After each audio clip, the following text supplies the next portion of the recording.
Hello everyone, my name is Vanessa Susanto and I'm an architecture graduate of the Bandung Institute of Technology. Today, I will present you my final project entitled Developing Open-Air Sports Facilities to Enhance Socio-Family Relations. Study case, ice rink design in Cimanggis, submitted to the Science and Technology Research Symposium or SiRes 2020, hosted by the Institute of Research and Community Service of Bandung Islamic University. This paper is my contribution to my architectural background encompassing my passion as a figure skating athlete. My paper is divided into 4 sections: Introduction, Method, Results and Discussion, and Conclusion. Firstly, let us start with the introduction.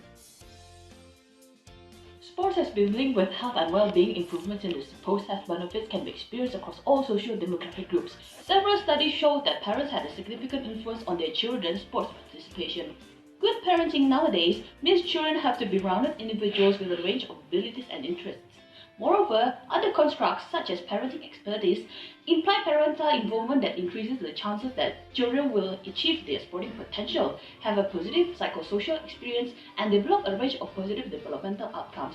Therefore, it is conspicuous that children's sports activities manifest beneficial results, physically, socially, and psychologically among families. One of the most promising winter sports in Southeast Asia is ice skating. This sport is not cheap at all. Parents have to spend a hefty amount of money. Several mothers even stay at the rink to watch their children practice as they want to observe whether the investment to their kids' sport is worthwhile. A unique phenomenon is then observed inside the rink, a prime venue where social-family relationships between children and parents occur. Based on my personal experience as a national figure skating athlete who has traveled to several countries competing and won 35 medals representing Indonesia, I was intrigued in designing an ice rink arena and therefore decided to incorporate the notion of social-family relations in sports as the inspiration behind my final project. Inspired by this idea, my mentor then noticed this phenomenon too at the Japanese outdoor rink and fully acknowledged its importance. These are my performances in Skate Asia 2019 in Thailand and Skate Indonesia 2019 in Jakarta. A lot of people gathered around the rink to watch my performances, and obviously, most of them are the skaters' parents who accompanied their kids during the whole competition. Unfortunately, the current epidemic that hit worldwide heavily impacts the sporting world, especially ice skating. Indonesia is one of the countries that is facing a terrible COVID-19 crisis. The abrupt closure of various public facilities was unavoidable, including ice rinks. Nearly all ice rinks in Southeast Asia are built indoors, where ventilation and low air quality are problematic issues that are yet to be solved. Several studies have determined that in closed ice rinks, increased breathing rates of skaters coupled with elevated air pollutant levels could negatively affect health. On the other hand, this region's tropical climate made it unfeasible to build outdoor ice rinks. Hefty electric energy consumption of rink equipment also poses a threat to keep ice rinks in business. This brings the idea of an energy-efficient ice rink critical to be actualized immediately for both users and owners' good. The only solution to this problem is to design a synthetic ice rink, known for its visibility that can be built indoors and outdoors. Within a short construction period, layers of synthetic panels are placed and joined, and they are ready to be skated on. The panels' properties resemble the friction of ice that skaters will not notice the difference at all. Not only does it reduce energy use significantly, this rink also boasts low-cost maintenance. These panels leave tiny marks, unlike mechanical ice rinks that need to be resurfaced by a Zamboni every 2 hours since the ice surface turns very rough from continuous blade friction of the skaters.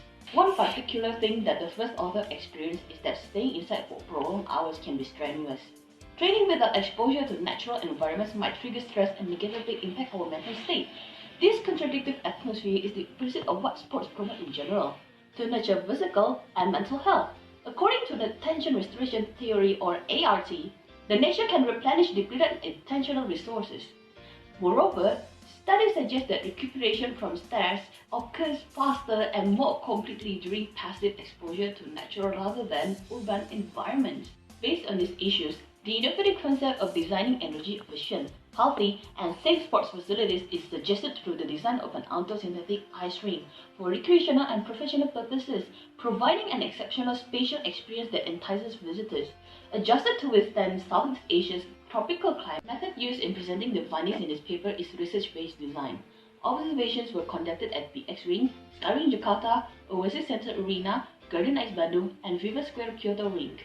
Based on this rink's observational data, it can be concluded that the ice rink as a sports facility is proven to provide a medium for social-family relationships to blossom. Interestingly, if the ice rink is built outdoors adjacent to a public landscape garden, the environment made it easier to induce and strengthen the visitors' socio-family relationships, as the openness of nature can replenish depleted attentional resources. This concept thus offers a comprehensive approach towards creative design, placemaking. People do things in place. Placemaking is the process in which the community participates in shaping a shared space. Eventually, the designated arena's placemaking aspect becomes crucial to be recognized in that design to attract visitors' attention and introduce the novelty of a synthetic ice rink to the public. It is prominently displayed in the design plan and three-dimensional study of the arena. This design concept presents an outdoor synthetic ice rink that has been fully adapted to tropical climate conditions, exposing a 360-degree panoramic scenery around the arena that visitors can relish.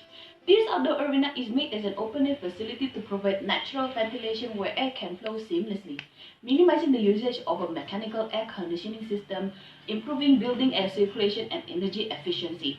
Unlike mechanical ice rinks, which require enclosed spaces to preserve an indoor climate with specific temperature and humidity to prevent the ice melting, synthetic ice rinks can be built indoors and is placed on the ground floor and sheltered right under the building's top floor, which also functions as an open lounge where visitors can relax while enjoying the serene view. A landscape garden with seating lies in the middle of the ground floor, enhancing the restorative component within the building and providing more space to encourage social-family relationship occurrences within the vicinity. Ice skaters and visitors can immerse themselves in this extraordinary spatial experience, whether they are skating outdoors and enjoying its surroundings in the garden while keeping an eye on their children having fun. In the context of healthy sports facilities, the architectural design contributes to the visual character of buildings that has important impacts on human experience. Users from all backgrounds are welcome to skate. Whether they skate for recreational or training purposes, the facility's inclusiveness does not stop there. Since the garden is accessible via ramps, accommodating a more pleasant entry for aged and disabled people, the availability of healing restorative environment may influence older people's perception of their health, satisfaction, and the quality of the environment in which they live. The notion of universality in a sports facility might be unheard of, which is why this arena is projected to be the benchmark for prospects in building within the sports and recreation typology. Conceptualization of this arena responds to the challenges that hindered ice skating development in tropical weather in the wake of COVID-19 pandemic, as indoor environments can physically affect human health through factors such as air quality and thermal comfort, and the risk of getting infected from the airborne transmission of viruses outdoors spiked, particularly in crowded, poorly ventilated environments. Nature's exposure becomes pivotal to be considered into the design process of public spaces. The arena's ambience accentuates a groundbreaking yet distinctive sense of place never before found in other public spaces. Ultimately, frequent visits to this ice rink is a form of leisure exercise, and using leisure sports facilities can effectively improve an individual's self-evaluation of health. Ice skating is one of the most renowned winter sports in Southeast Asia. Unfortunately, this steadfast growth has been halted due to the COVID-19 pandemic. Costly maintenance of the facility, exacerbated with low air quality in an enclosed ice rink, is the main factor that might diminish the public's enthusiasm for ice skating. Observations in Indonesia's ice rinks have revealed significant evidence of social-family relationship occurrences, which tremendously underlines the benefit of physical activity in nurturing relationships between family members through sports as the catalyst. Sufficient research to study users' behavior in ice skating facilities becomes vital in the early stages of the design process to ensure users' comfort and health. The demand for innovation and advanced technology in building sports facilities is proposed through this ice skating arena comprised of two main attractions, an outdoor synthetic ice rink and a landscape garden, which is essential in emphasizing spatial experience and restorative environments inside the building, and also nourishing social-family relations through sports. Healthy architecture's contribution to designing sustainable buildings that can endure challenges in different eras is fundamental in developing sports facilities for future generations to treasure. Thank you for watching this video. I hope this paper can be referenced to initiate and further research around sports and healthy architecture. Have a good day!